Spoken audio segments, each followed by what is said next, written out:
Ludo খেলতে বরাবরই আমার বেশ ভালো লাগে, জানো তো। ছোটো থেকে সবসময়ই যখন মামা দাদুর বাড়িতে যেতাম, কিছু করি আর না করি লুডো পালিটা নিয়ে মোট বসে পড়তাম। হয় দিদু খেলতো, নয়তো মামারা খেলতো, নয়তো মা বাবা দাদু যার সাথে যখন ইচ্ছা খেলতাম। তো দিদু বেশি খেলতো, আর দিদু কোনো সময় হারতো না, এত সুন্দর খেলাটা জানতো, সবসময় জিততো। যাই হোক, এখন মামা দাদুও নেই, দিদুও নেই, মামা বাড়িতেও তেমন যাওয়া হয় না, কম যাওয়া হয়।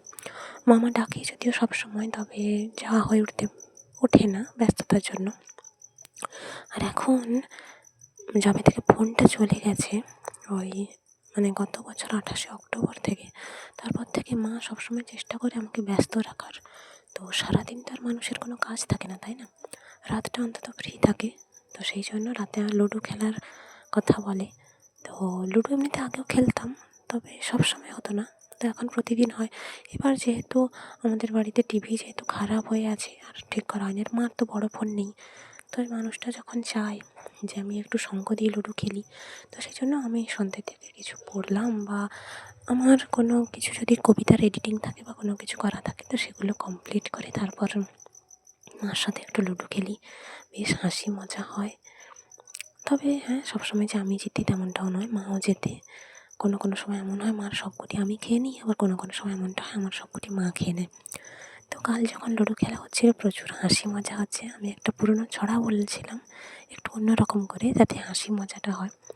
তো সেটা পোস্ট করা আছে, আশা করি তোমরা দেখেছো। তো এরকম হাসি মজা করেই দিন কাটে। যাই হোক, সবসময় তো আর ভগবান যে একই মুহূর্ত রাখে বা একই মুহূর্তগুলো দেবে তা তো নয়।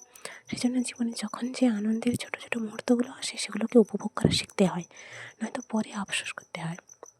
আর আমি মনে করি যতটা সম্ভব সময় মা বাবার সাথে বেশি কাটানো উচিত, তাতে মন মেজাজও ভালো থাকবে, সেই দুটো মানুষেরও মন ভালো থাকবে, ভালো লাগবে। তারা ভাববে না যে তাদের সন্তান বড় হয়ে গেছে বলে তাদের সময় দেয় না, তাদের পাশে থাকে না, এইটা কখনো মনে হবে না।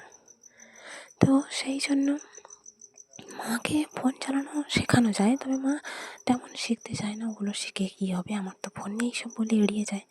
তো সেই জন্য মানুষটা যখন সামান্য লুডো খেলাতেই আনন্দ খুঁজে পায়, খুশি থাকে, তো ভালোই।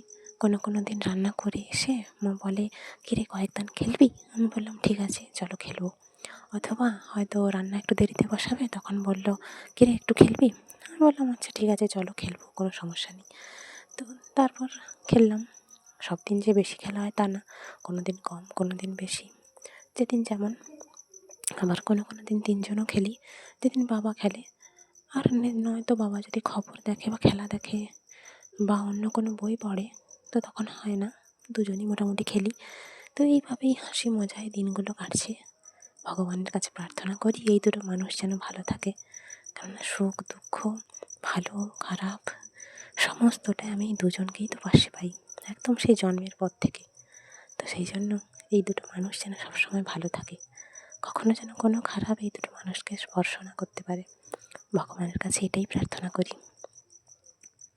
হ্যাঁ, মামা দাদুর বাড়িতে খেললে যে আনন্দটা পেতাম বা যে মজাটা ছিল, সেটা হারিয়ে গেছে বেশ কয়েক বছর। যখন আমি ক্লাস 10-এ উঠি, নিউ 10, তখন থেকেই বা তারপর থেকে সেই আনন্দ মজাটা হারিয়ে গেছে, আর পাই না। কিন্তু ওইখানটা গেলে আমার এতটা আনন্দ হতো, বা সে আগের যে বাড়িটা ছিল মাটির বাড়ি, সেসব এখন সবই অতীত। কী আর করা যাবে, এভাবেই এগোতে হবে।